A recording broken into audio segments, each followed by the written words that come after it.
appears as though something has happened in the motorcade route. Something, I repeat, has happened in the motorcade route.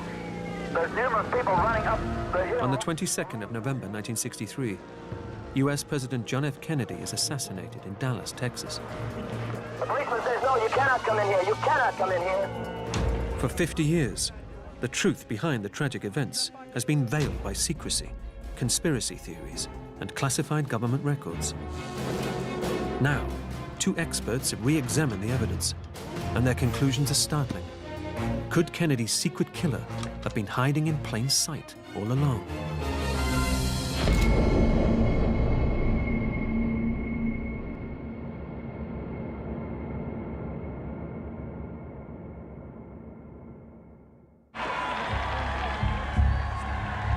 The basic facts of the most famous assassination in history are simple. The usual welcoming committee presents Mrs. Kennedy with a bouquet of red roses. It's a routine visit to Dallas on the presidential campaign trail. The sun is shining, the people are welcoming, and the top of the presidential limo is down. The president's car is now turning onto Elm Street, and it will be only a matter of minutes before he arrives at the trademark. At 12:30 p.m., shots are fired.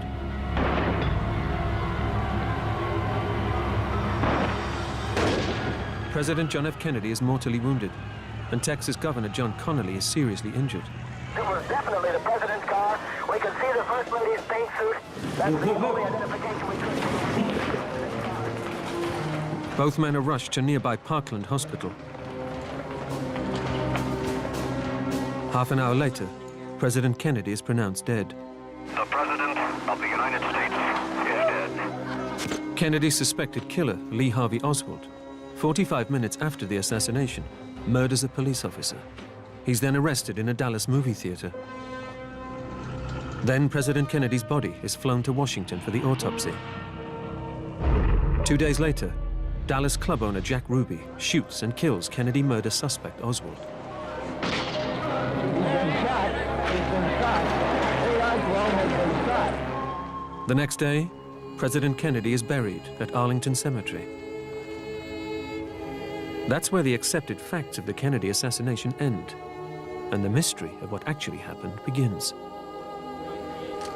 Supreme Court Chief Justice Earl Warren is appointed by new President Lyndon Johnson to investigate widespread suspicion that Lee Harvey Oswald was part of a greater criminal plot. Oswald's Carcano rifle? Over the next 10 months, in closed court sessions, 552 witnesses give testimony to the Warren Commission, resulting in an 888-page report released to the public. Yet, 50 years later, President Kennedy's murder is still shrouded in suspicion, mystery, and conspiracy theories. How can a crime that is witnessed by hundreds of people, filmed by at least 30, watched by millions on TV, and repeatedly investigated, remain the subject of such speculation? Veteran detective Colin McLaren spent 18 years in the Australian police force, investigating the country's most baffling crimes. He makes a surprising discovery when he turns his formidable skills on the JFK case. I learned that no other career detective had ever undertaken a cold case study, a forensic analysis of all of the evidence, all of the testimony, and I wanted to be the first. One thing I had to do is I had to see the crime scene.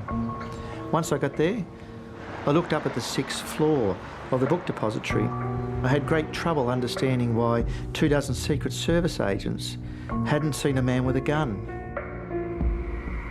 Oswald's perch was much smaller, much tighter than I ever imagined from all of the photographs I studied.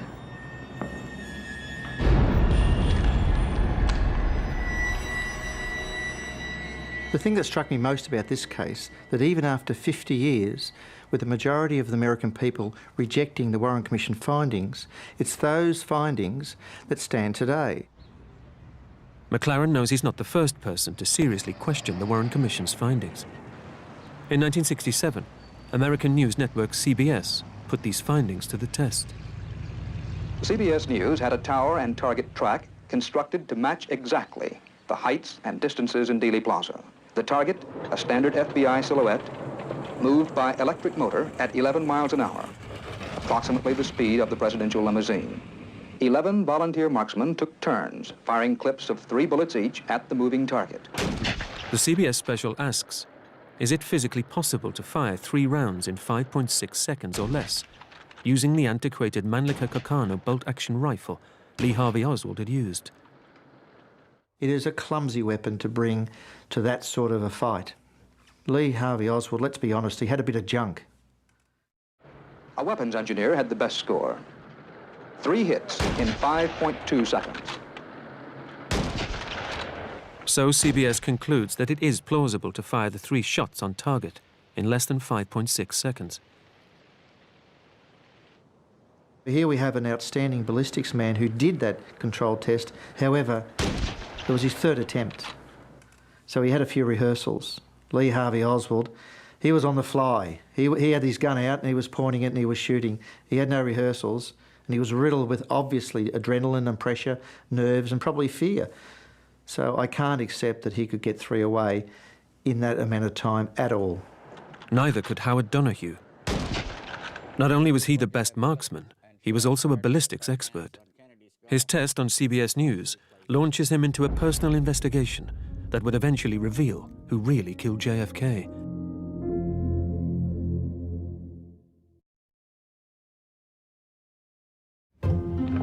In 1967, a popular men's magazine asks Howard Donahue, a weapons engineer, to write an article backing the Warren Commission's conclusion that Lee Harvey Oswald is the lone gunman responsible for killing JFK.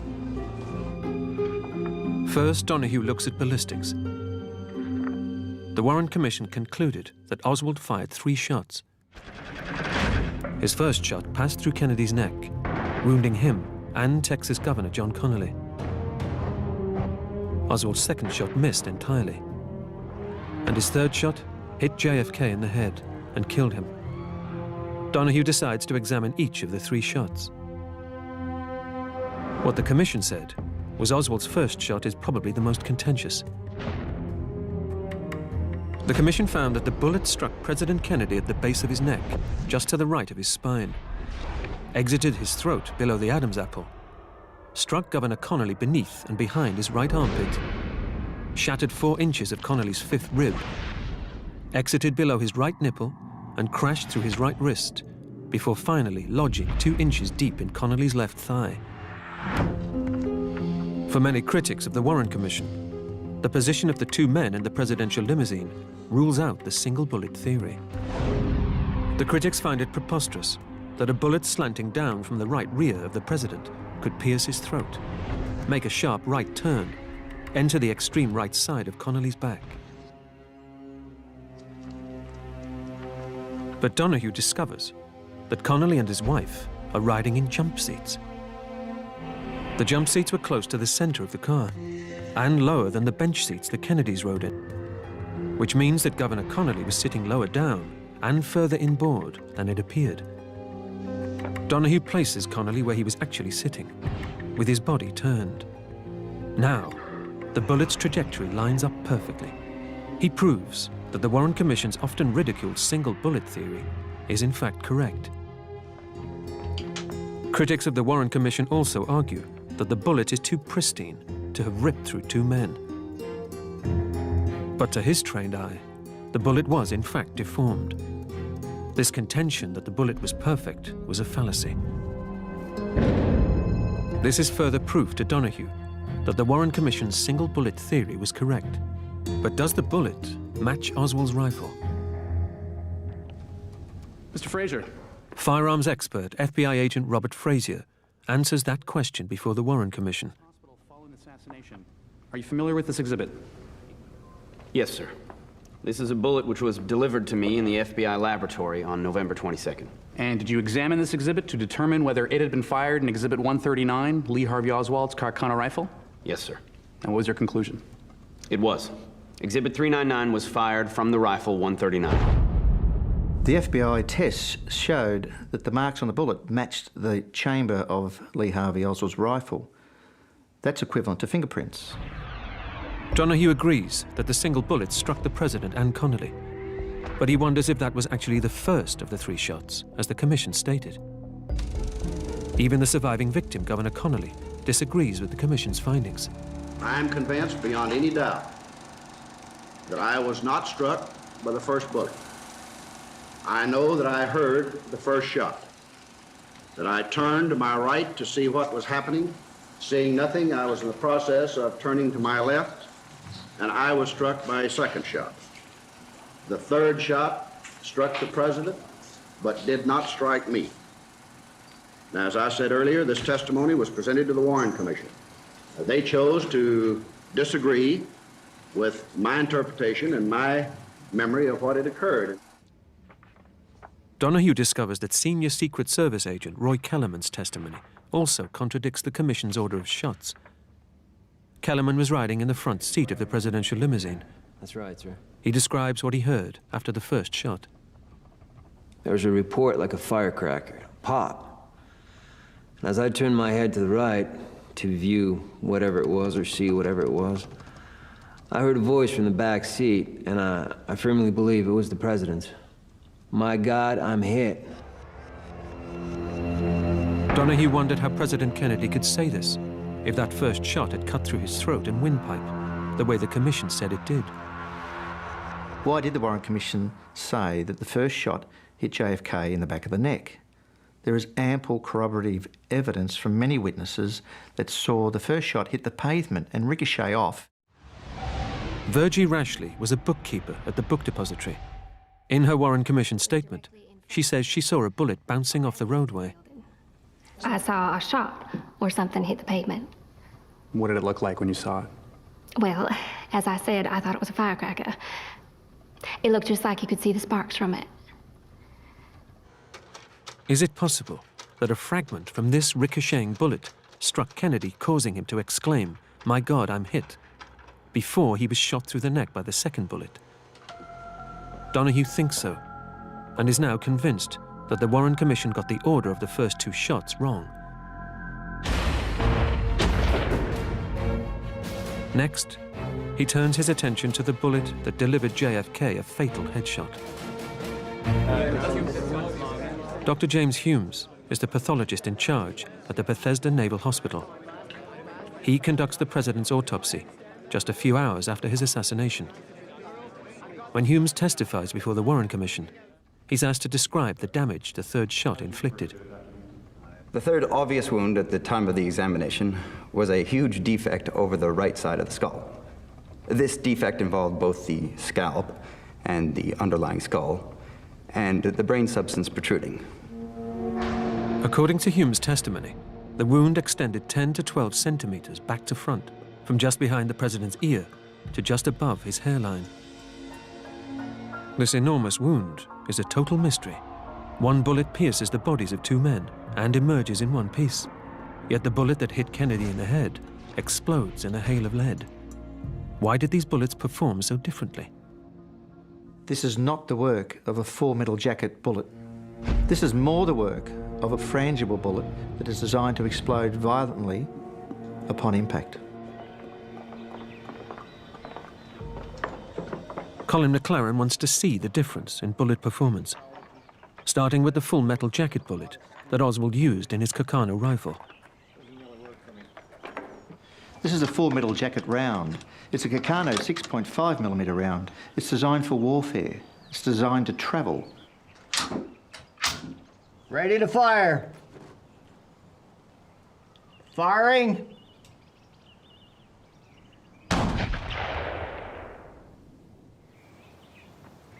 Colin, I think we're seeing a typical full metal jacket drive-through. Drills a hole, clean as a whistle. This is a .223 frangible hollow point round. It's designed to explode upon impact, and the results are devastating. Range is going hot, ears and eyes, ready to fire.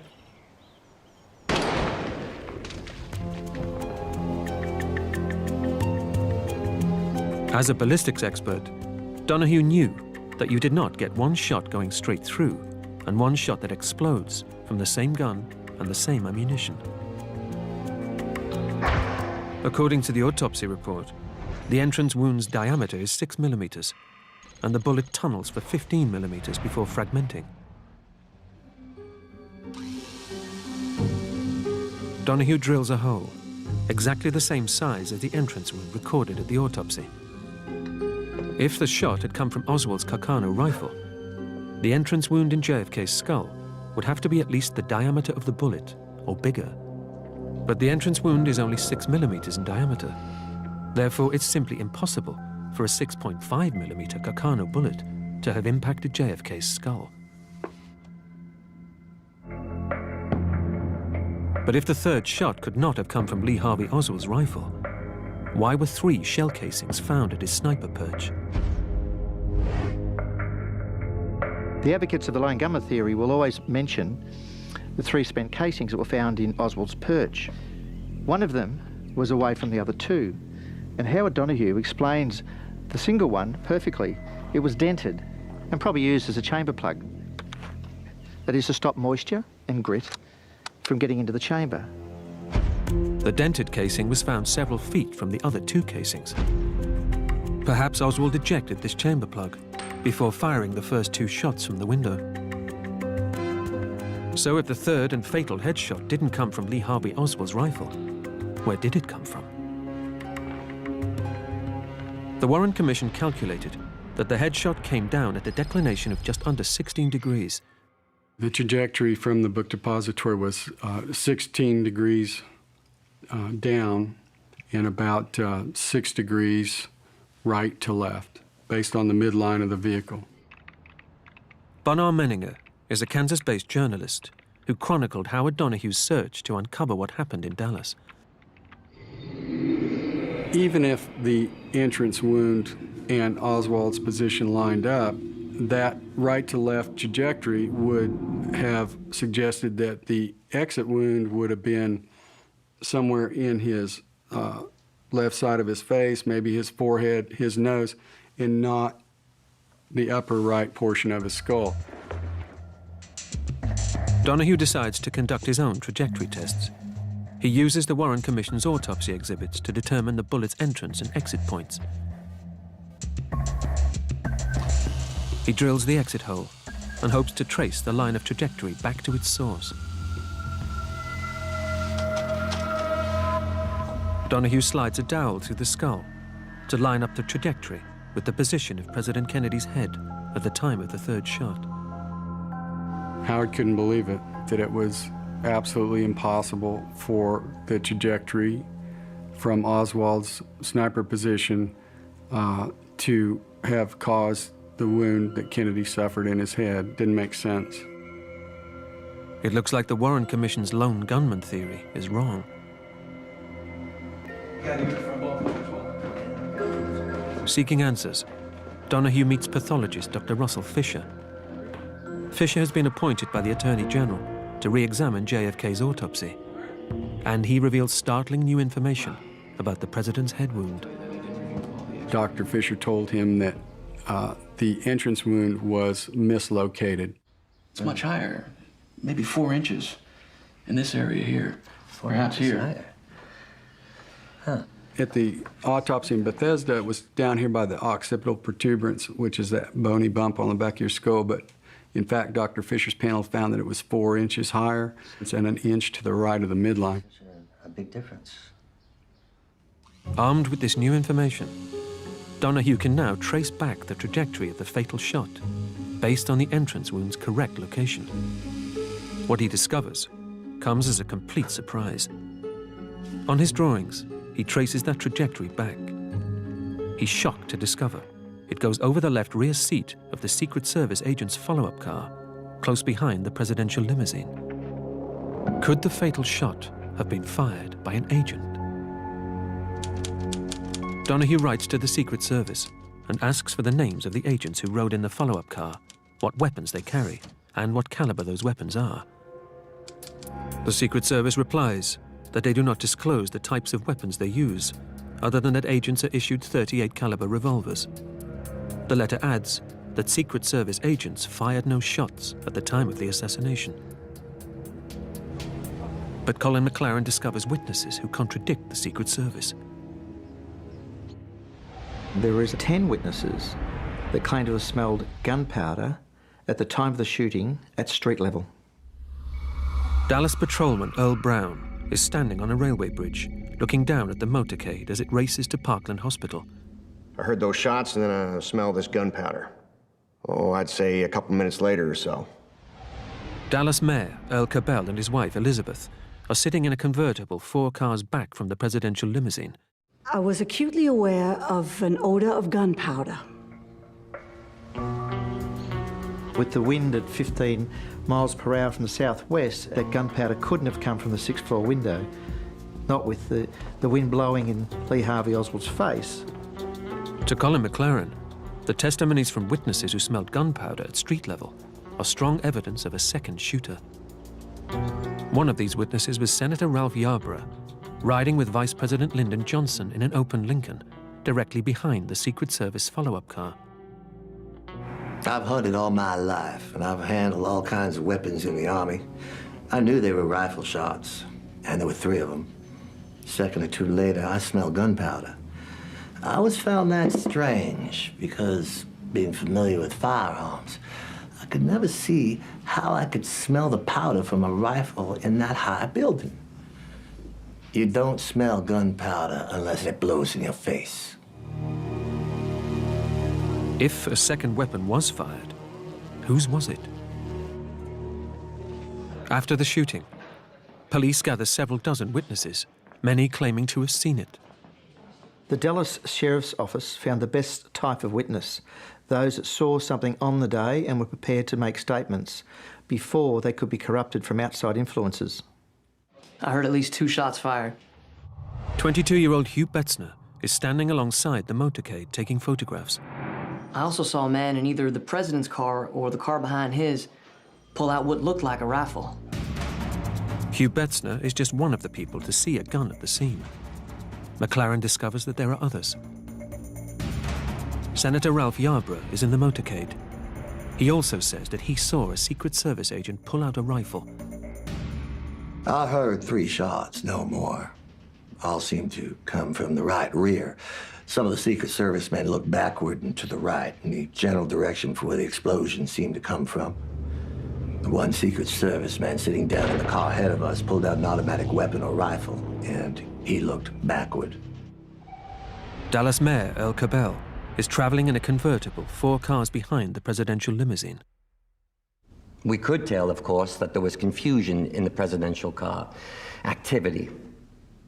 The Secret Service men ran to that car. From out of nowhere appeared one Secret Service man with a submachine gun. His attention seemed to be focused up toward the building. Even Secret Service agent Winston Lawson testifies that he saw a fellow agent holding a rifle. But I also noticed, right after the reports, an agent standing up with an automatic weapon in his hand. And the first thing that flashed through my mind was that he had fired, because this was the only weapon I'd seen up to that point. Just one camera captures an agent inside the Secret Service follow-up car with an assault rifle in his hands. What Howard Donahue now suspects is that the second shooter has been hidden in plain sight all along. But who is the agent? And why would he shoot the president?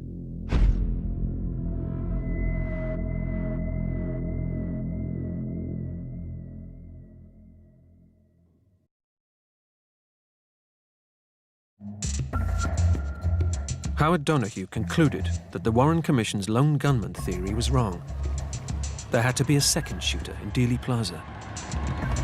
His ballistic tests traced the kill shot back to the Secret Service car behind the presidential limousine. Colin McLaren also found several witnesses who smelled gunpowder at street level and saw an agent brandishing a rifle.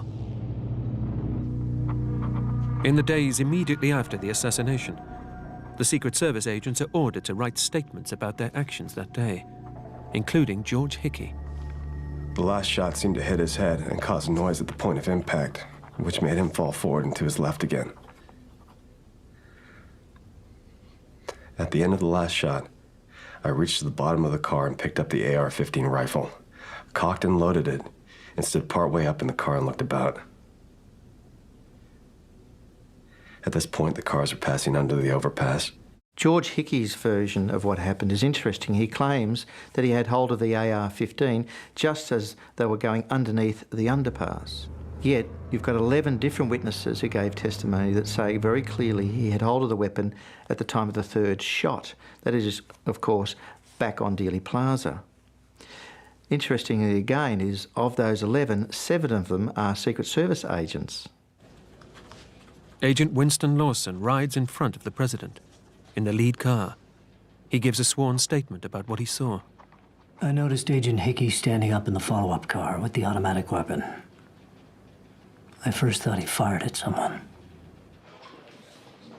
Agent Roy Kellerman, in his Warren Commission testimony, confirms that weapon is in the motorcade.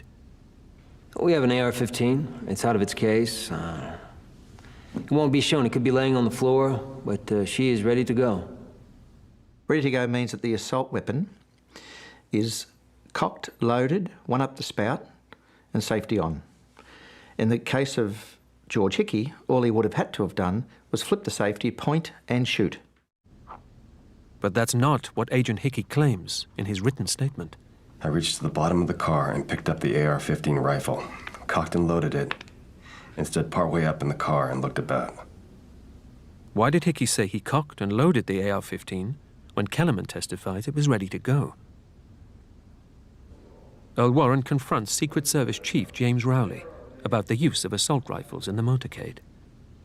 As you go along in the motorcade, you have men who are scanning the buildings along the route, don't you? Yes, sir. And they have submachine guns in one of their cars? No. Warren knows from other testimony that this is not true. For security reasons, I'd like to... Rowley evades the question. We have no machine guns now. So here we have a situation where the latest weapon in the Secret Service arsenal, the AR-15, is withdrawn immediately after. To try to understand the Secret Service's actions, Colin McLaren retraces their steps leading up to the assassination. The Secret Service agents put JFK to bed just after midnight, and then for some strange reason they went bar hopping, and they were seen to be in the company of scantily clad women, as the Warren Commission called it, strippers in other words. And the drinking went on till just after 5 a.m. before they went back to their rooms to prepare themselves for a 7 a.m. start. Agent George Hickey, whose primary role was as a driver, was already in Dallas preparing the cars for the motorcade.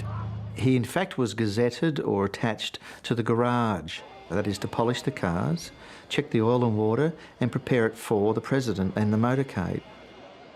George Hickey was not in the bar getting drunk the night before. And that had to have been the reason for George Hickey, who was at that stage just a driver, to have to step up, take the AR-15 and take the sniper role on the follow-up car, a set of responsibilities totally foreign to him. Now McLaren examines the behaviour of the Secret Service at Parkland Hospital, directly after the shooting. The lead car, the President's limousine, and the Secret Service follow-up car arrive at Parkland at 12:36 p.m., 6 minutes after the 3 shots were fired. Senator Ralph Yarborough is among those in this bloody motorcade. I walked up to the car where Mrs. Kennedy was still there on the back seat, lying there with her head bowed over, covering her husband's head, his blood running down her leg and on her clothes, and twice saying, "They've murdered my husband. They've murdered my husband." It's the most tragic sight of my life. Texas law requires an autopsy to be performed before the body can be shipped out of the state. Dr. Earl Rose is the Dallas County Medical Examiner. The body cannot leave this hospital until after an autopsy has been performed. Now, this is the body of the President of the United States, and we're going to take it back to Washington. You are not taking him anywhere. There's a law here, and we are going to enforce it. You cannot lose the chain of evidence. My friend, that part of the law can be waived. Now, either you move, or we run it over you.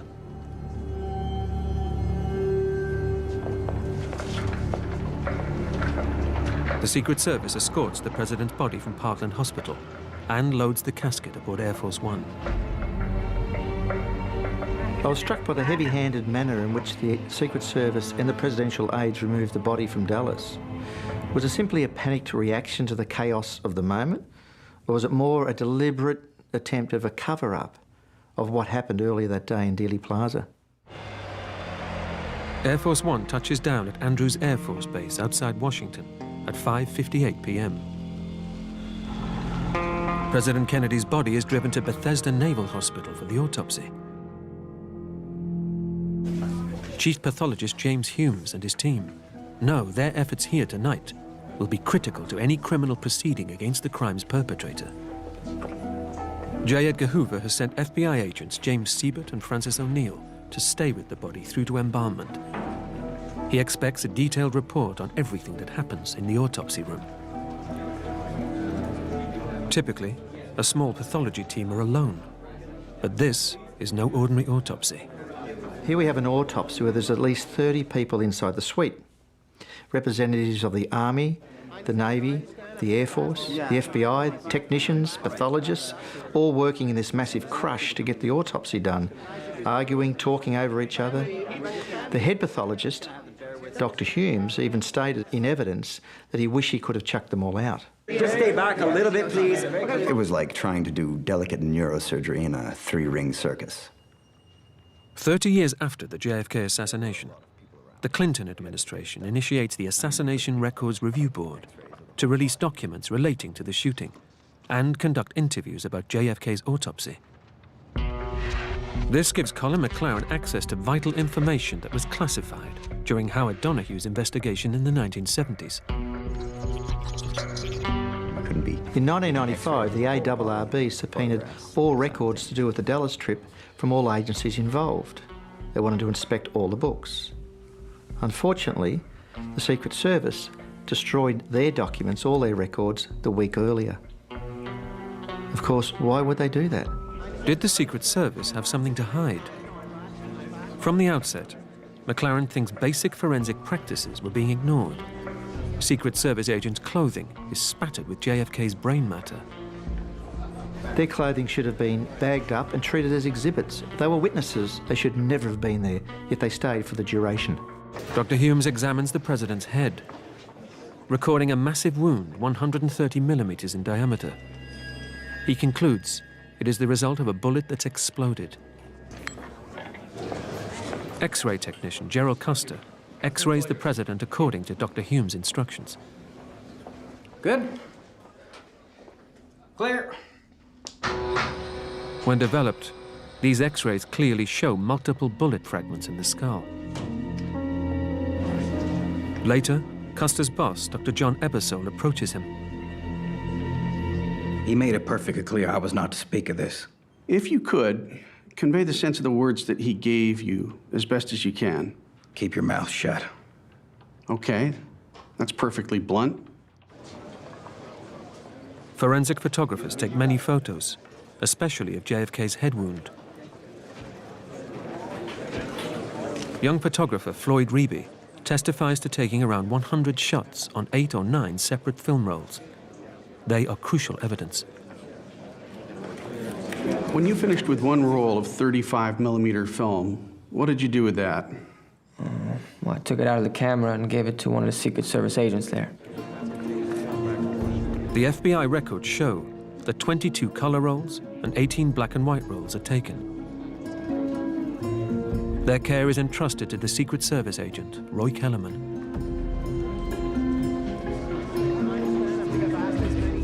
Gerald Custer testifies that the autopsy room was a scene of loud debate and that he witnessed the doctors being harassed. The commotion level was astronomical. The decibel level was extremely high. You had to scream at people at times. There was a 4-star general in there and a civilian who I took to be Kennedy's personal physician. And were this general and this person in civilian clothing giving directions to Dr. Ebersole? Correct, absolutely. What kind of directions were they giving to him? In a sense, the Kennedy family would not like you to pursue this path any further. Would you like her to come in right now? Would you like... Wait, just saying. Still be here. We've got the White House on our backs, Douglas. What are we supposed to do? All right, you have 5 minutes. Dr. Humes does complete the autopsy, but having had his work disrupted, he's dissatisfied with the result. The pathology slides created by Dr. Humes are handed to Secret Service agent Roy Kellerman.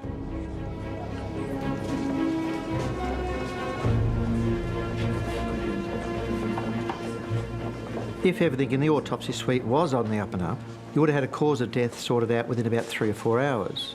All the exhibits would have been bagged, labelled, and a proper continuity and signatures would have taken place. But unfortunately, none of that happened. Shortly after the autopsy, Dr. Humes' boss, George Berkeley, informs him that Robert Kennedy wants his brother's brain. He asked me would I give him the brain, which I promptly handed to him in a pail.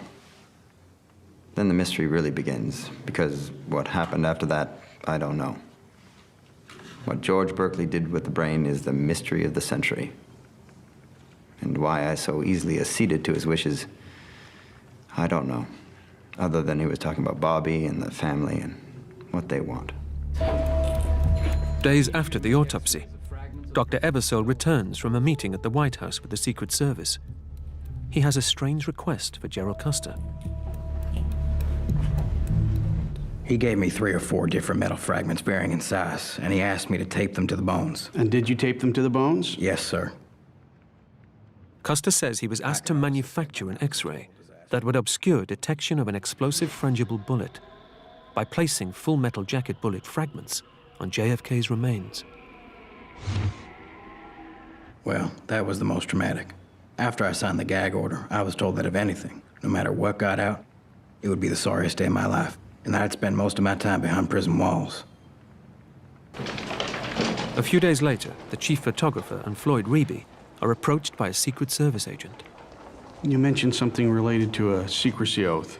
Well, we were told that this was classified information under the National Security Act, and we had to read it and sign it. And if we talked about it to anybody at all, well, we'd be court-martialed. Virtually everybody in that autopsy suite that day was forced to sign a gag order. Is the Secret Service trying to cover up a complex conspiracy to kill the President of the United States? Ballistic expert Howard Donahue has a simple answer.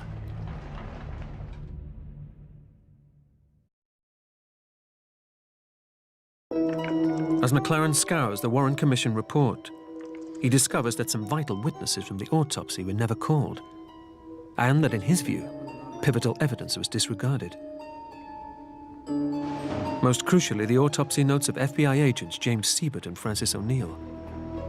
McLaren discovers that Assistant Counsel Arlen Specter meets with the 2 agents and asks them if they'd made any notes in the autopsy suite. The agents said that they did. They also told him that senior Secret Service agent Roy Kellerman took possession of all photographs and X-rays. He promised they would be made available to the FBI. Almost all of these X-rays and photographs are never seen again. Did you see any FBI or Secret Service agents taking notes? Oh, that's right. Siebert and O'Neill. I could swear they were writing a book that night, writing it down. But Assistant Counsel Arlen Specter tells a different story. In a memo written by Specter, he stated there was no notes made by Siebert and O'Neill. Was this a misunderstanding by Specter, or was it in fact a lie? Either way, Siebert and O'Neill weren't called to the Warren Commission or their notes. Why? 2 months into the Warren Commission hearings, X-ray technician Gerald Custer has a preliminary interview with Counsellor Specter outside the courtroom. There's little doubt that Custer's observations in the autopsy and his story of falsifying an X-ray for the Secret Service would have been explosive evidence at the Warren Commission. Custer tells Specter his story and waits to be summoned. Specter never calls him. Senator Ralph Yarborough is also keen to testify at the Warren Commission. He was in the car behind Secret Service agent George Hickey. One Secret Service man sitting down in the car ahead of us pulled out an automatic weapon or rifle, and he looked backward. I smelled gunpowder. It clung to the car nearly all the way to the hospital. Chief Justice Warren demanded that Yarborough be called to testify. He never did. Why Warren's order was not obeyed is a mystery. Although he was the head of the inquiry, McLaren believes he was not always in control. For whatever reason, the commission did not interview key eyewitnesses. It's not known whether Arlen Spector spoke to any of the agents from the follow-up car. Only one of those agents in the car gave evidence to the Warren Commission. Depending on your point of view, that is either very neglectful or very telling. I came to believe that the Warren Commission themselves weren't interested in finding the truth. For Howard Donahue and Colin McLaren, the overwhelming evidence of their investigation reveals what they think is the truth behind the assassination of JFK.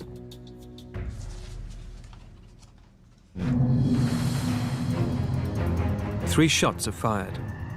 The first is by Lee Harvey Oswald. It misses, but a ricocheting fragment of the bullet hits the president, causing him to say, "My God, I'm hit." At the sound of gunfire, Agent George Hickey turns to look up at the 6th floor window. Oswald fires again. The second bullet enters the president's back and exits his neck, hurtling forward into Governor Connolly's back and exiting through his chest.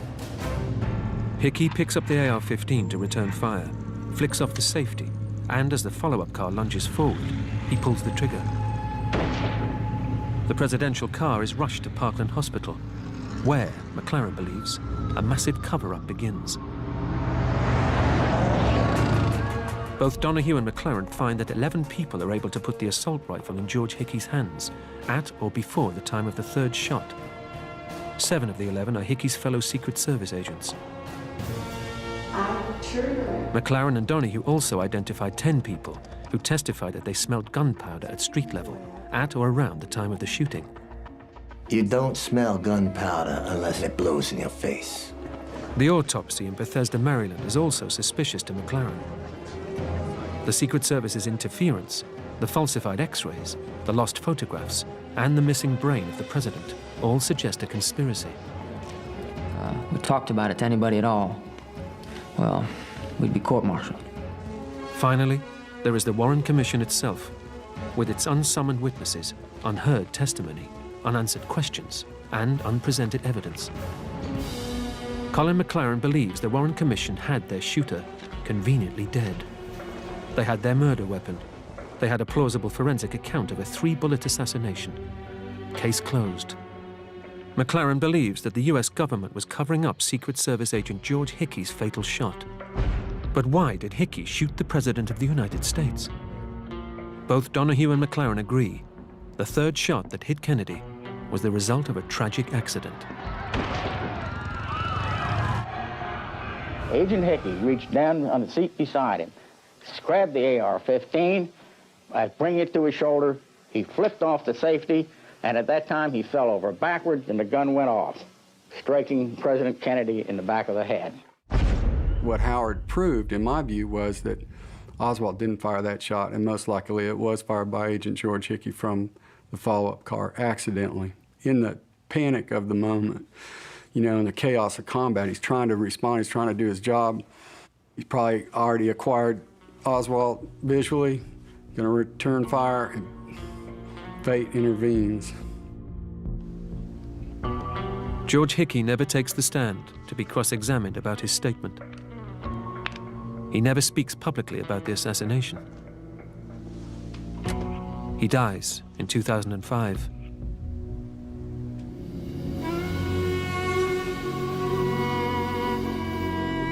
Understanding the real cause of the death of JFK isn't about blackening the name of any individual or organisation. It's about the truth and supplying a definitive answer to the American people.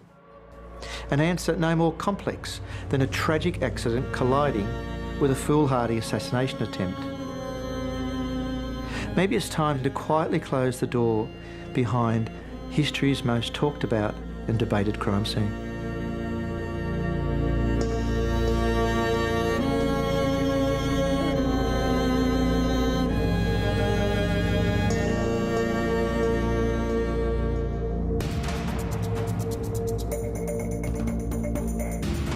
After the break, there's more heartache for America's most famous family. Brand new JFK Jr., The Flight That Killed a Kennedy, is next.